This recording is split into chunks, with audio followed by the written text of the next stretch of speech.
ये द्वापर युग के अंतिम क्षण थे। गांधारी का श्राप एक विशाल काले बादल की तरह यदुवंश के ऊपर छाया हुआ था। कृष्ण के पुत्र सांब को ऋषियों द्वारा दिए गए श्राप के फलस्वरूप पैदा हुआ वो लोहे का मूसल यदुवंश के सर्वनाश का कारण बना। भगवान को अपने ही रक्त वंश को आपस में लड़कर मरते हुए असहाय होकर देखना पड़ा। स्वर्ण नगरी द्वारका को उफनते समुद्र द्वारा निगलने में अब कुछ ही क्षण शेष थे। अपनी सभी प्रियजनों को खो चुके भगवान श्री कृष्ण वो ब्रह्मांडीय शक्ति एक साधारण मनुष्य की तरह एकांत में वन में चल रहे हैं। ये मात्र एक यात्रा नहीं थी, बल्कि एक महान अवतार की विदाई थी। भगवान प्रभास तीर्थ के पास उस घने जंगल में पहुंचे। उस दिन प्रकृति भी शांत थी, पक्षी नहीं चहचहाए, हवा नहीं चली, नदियों का प्रवाह रुक गया। एक विशाल बरगद के पेड़ के नीचे भगवान योग निद्रा में लीन हो गए। अपना बायां पैर दाहिने पैर के ऊपर रखकर वे गहन ध्यान में बैठ गए। दूर से देखने पर वो चरण किसी हिरण के कान की तरह लग रहे थे। नियति वहां शिकारी के रूप में प्रतीक्षा कर रही थी। समय अपना हिसाब चुकता करने का आ गया था। जंगल में छिपे जरा नामक शिकारी ने अपने धनुष से एक घातक बाण छोड़ा। वो बाण कोई साधारण बाण नहीं था, उसका एक इतिहास था।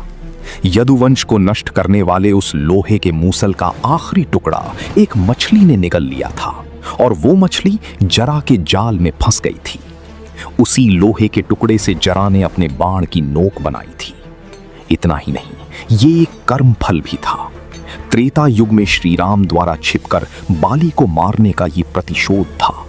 जरा शिकारी बाली का ही पुनर्जन्म था। ब्रह्मांड का नियम कोई नहीं बदल सकता। बाण तेजी से आया और सीधे भगवान के चरणों में जा धंसा।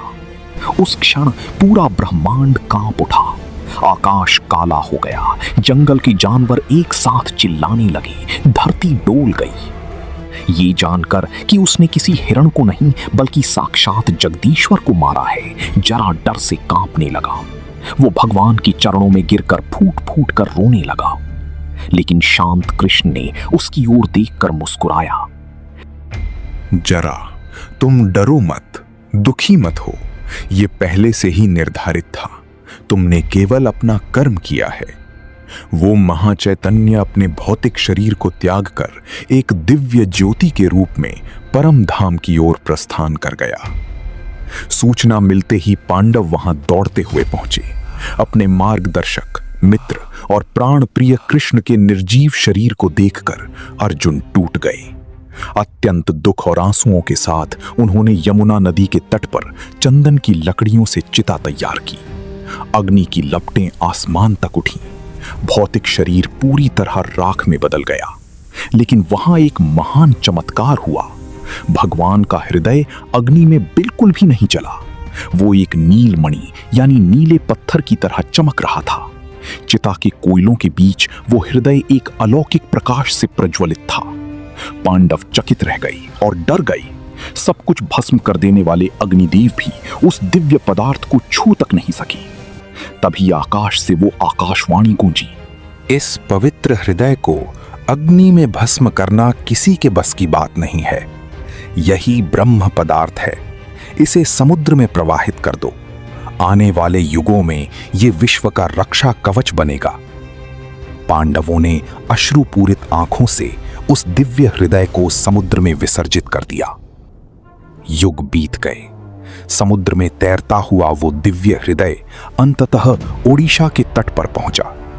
वहां जंगल में रहने वाले विश्वबासु नामक शबर जनजाति के मुखिया ने उसे खोज निकाला और एक गुप्त गुफा में नील माधव के नाम से उसकी पूजा करने लगे। उस समय पुरी पर शासन करने वाले राजा इंद्रद्युम्न ने भगवान विष्णु का एक विशाल मंदिर बनाने का निर्णय लिया। लेकिन मूर्ति कहां थी? उन्होंने अपने विश्वास पात्र मंत्री विद्यापति को नील माधव को खोजने के लिए जंगल में भेजा। विश्वबासु की बेटी ललिता से प्रेम और विवाह करके विद्यापति उस जनजाति का हिस्सा बन गए। दिन बीतते गए। ललिता ने विद्यापति को बताया कि उसके पिता रोजाना एक गुप्त गुफा में जाकर पूजा करते हैं। विद्यापति ने भगवान के दर्शन के लिए ललिता से विनती की। अंततः आंखों पर काली पट्टी बांधकर विद्यापति को उस गुफा तक ले जाने के लिए विश्ववासु मान गए। लेकिन विद्यापति चतुर थे। उन्होंने अपने साथ कुछ सरसों के दाने रख लिए थे। रास्ते भर उन्होंने वे दाने जमीन पर बिखेर दिए। गुफा में पहुंचकर विद्यापति नीले प्रकाश से चमकते उस दिव्य रूप को देखकर दंग रह गए। कुछ दिनों बाद जब वर्षा ऋतु आई तो विद्यापति द्वारा बिखेरे गए सरसों के दाने अंकुरित होकर पूरे रास्ते में पीले फूलों के रूप में खिल गए। उन पीले फूलों का पीछा करते हुए राजा अपनी सेना के साथ उस गुप्त गुफा में पहुंच गए। भक्ति और छल से भरे उन नाटकीय क्षणों के अंत में जब राजा वहां पहुंचे तब तक भगवान अंतर्ध्यान हो चुके थे। राजा का अहंकार टूट गया। उन्होंने रोते हुए प्रायश्चित्त किया। उस रात भगवान ने स्वप्न में कहा, तुम मुझे नील माधव के रूप में नहीं देख सकोगे, लेकिन समुद्र में तैरती हुई उस दिव्य दारू लकड़ी को ले आओ, मैं उसी में निवास करूंगा। समुद्र तट पर एक विशाल लकड़ी का लट्ठा दारू आकर लगा। शंख, चक्र, गदा और पद्म के चिन्हों से अंकित उस दिव्य लकड़ी को किनारे लाने में न तो हाथी और न ही सैकड़ों सैनिक सफल हुए। अंत में जब शबर जनजाति के नायक विश्ववासु के वंशजों ने आकर उसे छुआ, तभी वो लकड़ी एक पंख की तरह हिलने लगी। ये वो क्षण था जब राजसत्ता भक्ति के सामने हार गई। उस लकड़ी को तराशने की कोशिश देश के सर्वश्रेष्ठ शिल्पकारों ने की, लेकिन हर बार जब वे उस पर छेनी चलाते तो वो टूटकर बिखर जाती। तभी एक वृद्ध शिल्पकार के रूप में साक्षात देव शिल्पी विश्वकर्मा वहां प्रकट हुए। उन्होंने राजा से एक शर्त कड़ाई से कही, मैं मूर्ति का निर्माण करूंगा, लेकिन 21 दिनों तक इस कार्यशाला का दरवाजा कोई नहीं खोलेगा, कोई मुझे परेशान नहीं करेगा। यदि शर्त टूटी तो उसी क्षण मैं गायब हो जाऊंगा और मूर्तियां अधूरी रह जाएंगी। इसका परिणाम देश को भुगतना होगा।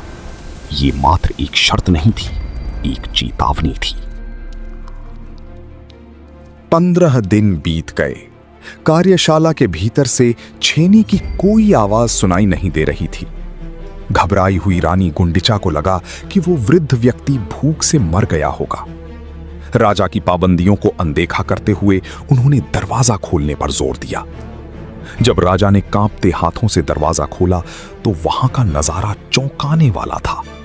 कमरे में शिल्पकार नहीं था, वहां केवल 3 अधूरी मूर्तियां थीं, जगन्नाथ, बलभद्र और सुभद्रा। बिना हाथ पैर वाली विचित्र बड़ी आंखों वाली उन मूर्तियों को देखकर राजा टूट गए। उन्हें लगा कि उन्होंने भगवान के प्रति बहुत बड़ा अपराध किया है और वे आत्महत्या तक के लिए तैयार हो गए। उस रात भगवान ने इंद्रद्युम्न को पुनः दर्शन दिए। हे राजा, दुखी मत हो, ये संसार ही अधूरा है, यहां कोई भी पूर्ण नहीं है। मेरे हाथ नहीं है क्योंकि मैं संसार को केवल प्रेम से गले लगाना चाहता हूं। मेरे पैर नहीं हैं क्योंकि मैं भक्तों के हृदय में सदैव विचरण करना चाहता हूं। मेरी ये बड़ी आंखें ब्रह्मांड के सभी जड़ चेतन को समान रूप से देखने के लिए हैं। ये इस बात का प्रतीक है कि मैं तुम्हें तुम्हारी कमियों के साथ ही प्रेम करता हूं। भगवान श्री कृष्ण के अंतिम क्षणों से लेकर आज के पुरी जगन्नाथ मंदिर के नबकलेबर अनुष्ठान तक फैली ये कथा मानव जाति के विश्वास की शक्ति है, जिसे अग्नि नहीं जला सकी और समय नहीं मिटा सका। वो दिव्य चैतन्य आज भी पुरी में निवास करता है। वहां एक ऐसी महाशक्ति है जो अहंकार को नष्ट कर भक्ति को गले लगाती है। लाखों भक्तों द्वारा खींची जाने वाली रथ यात्रा, समुद्र की हवा के विपरीत उड़ता मंदिर का ध्वज और जिसकी छाया नहीं पड़ती वो गुंबद, ये सभी इस बात के जीवित प्रमाण हैं कि भगवान जगन्नाथ आज भी दुनिया के सामने एक महान चमत्कार के रूप में विद्यमान हैं। दुनिया की नजरों के सामने सब कुछ खुला रखते हुए भी सबसे बड़ा रहस्य भगवान ने आज भी अपने हृदय में छिपा रखा है। इतने बड़े रहस्य से भरी इस मंदिर के बारे में आपको क्या लगता है?